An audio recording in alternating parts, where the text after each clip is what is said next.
Crita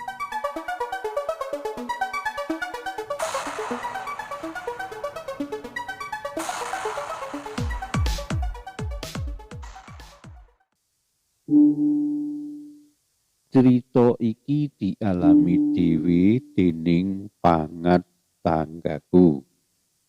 Sebut wae jenenge ngono. Kabeh jeneng liyane uga jeneng singlon. Sak kancane papat sing saguh dadi petugas keamanan lingkungan RW.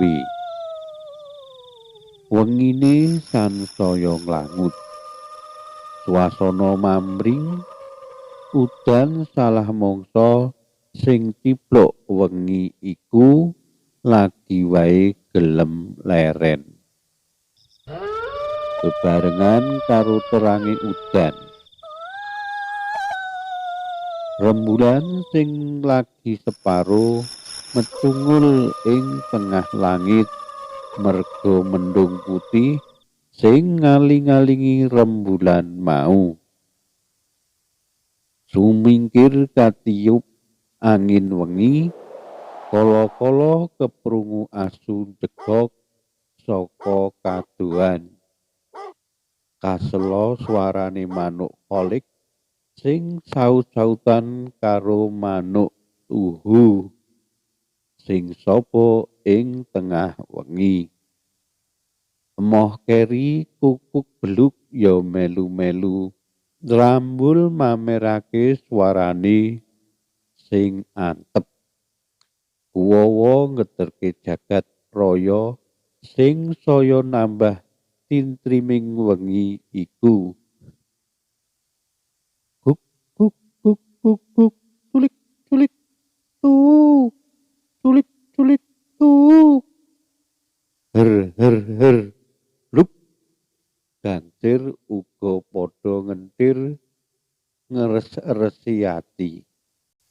Aduh, wiwit mau githokku kok pengkorak-pengkorok ngene to. Kathik suarane manuk-manuk kae meden-medeni. Sambate pangat marang kanca rowange jaga ing pos kampling wengi iku.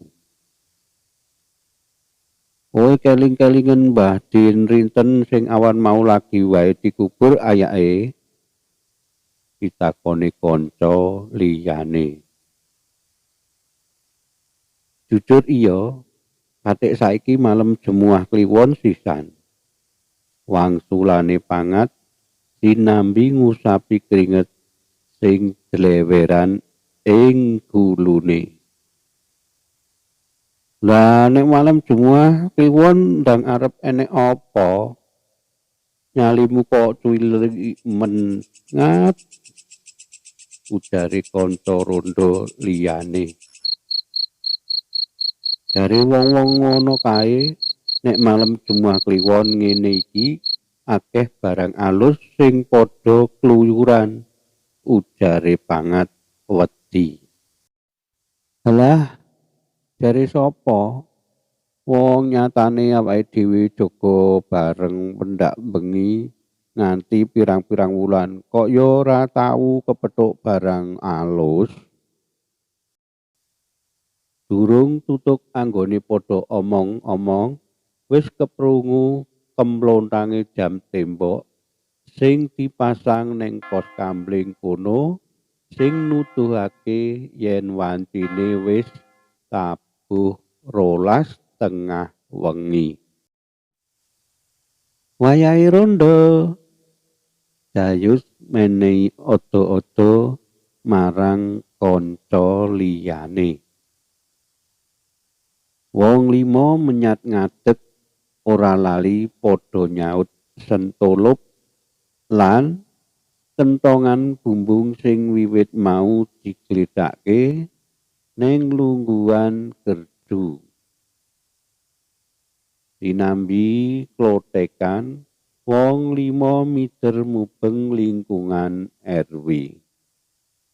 Kala-kala nggugahi sing diliwati. Ora krasa lakune wong limo mau wis tekan sak ngarepe regol sareyan. Dene swasana uga sangsaya krasa kekes.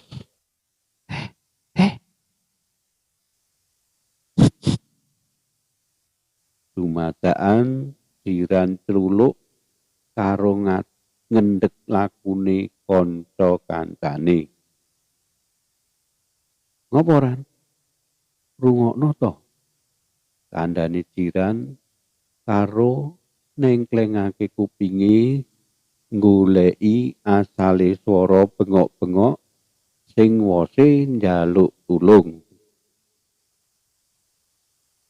Ing sela-selane swara njaluk tulung mau ana swara liya luwih saka 5 swara. Mudhar ora kowe, mudhar ora kowe. Saiki iki piwalesku.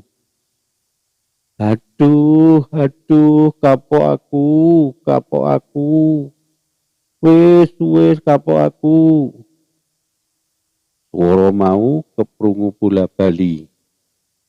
Kejaba swara mau keprungu uga swara pating gedebuk kaya watu sing dibandem-bandemke. Krungu swara-swara mau sakala gitoke wong 5 mau mengkorok mrinding kaweden. Nanging durung ngerti apa sing kudu ditindakake dening wong 5 pangat sak kanca mau. Saka regol sareyan weruh sesawangan sing sasuwene iki durung tau diweruhi. Sanajan mung kasunaran cahyaning rembulan sing lagi separo ing satengahing langit, nanging sesawangan iku katon cetha wela-wela.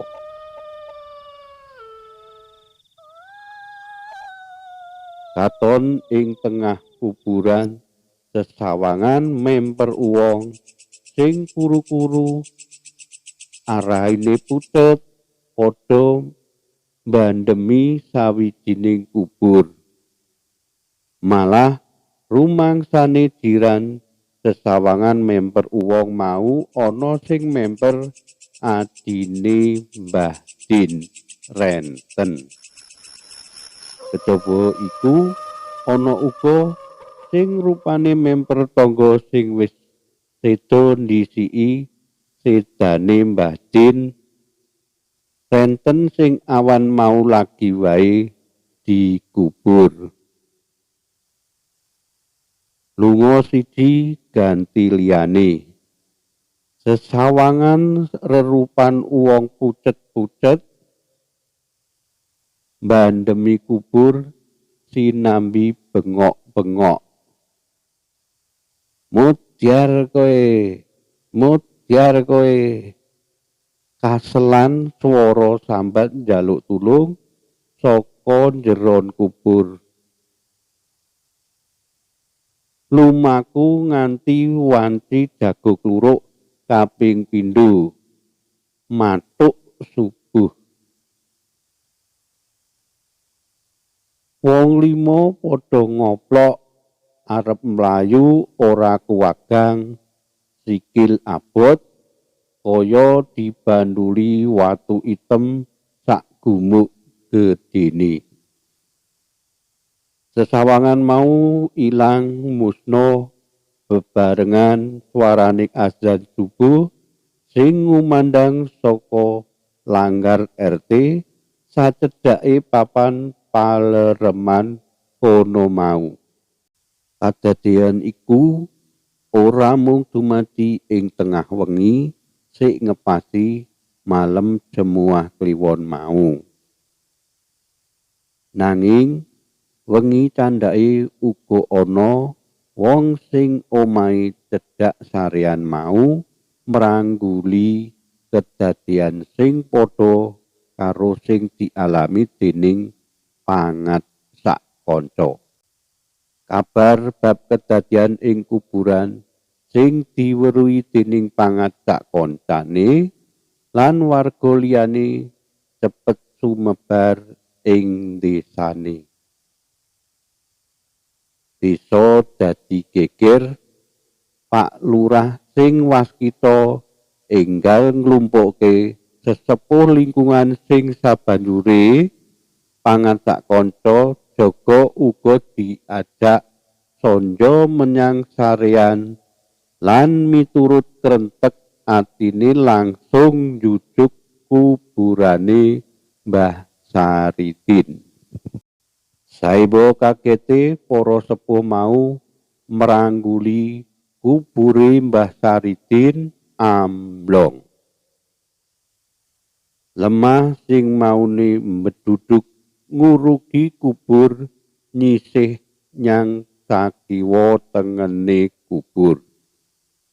Kayu trisik murat marit nganti potongane Mbah Saridin katon. Para sepuh mau gedhek-gedhek sinambi ngelus dadane dhewe-dhewe. Ana rasa welas ing manahe. Jupuka pacul ning cungkup kae. Kubur iki urugana meneh. Pakone Pak Lurah marang pangat sak kanca sing nuli tumandang. Duh Gusti paringana pangapunten dumateng sederek kula Saridin. Pandongane para sepuh mau. Padha elinga ya goleka pangupa jiwa sing halal sing kaberkahan dening Gusti Allah supaya adoh saka siksa kubur ngono kuwi. Welingi Pak Lurah marang warga sing melu ngurugi sareane Mbah Saridin renten iku.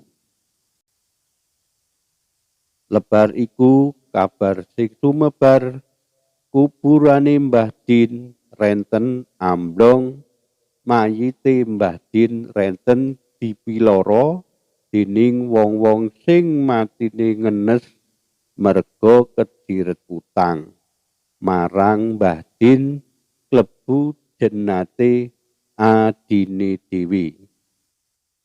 Karipta dening JMV Sunarjo. Kapetik saking majalah Joko Lodang nomor 23 tanggal gangsal wulan 11 2022. Matur nuwun awit kawigatosanipun.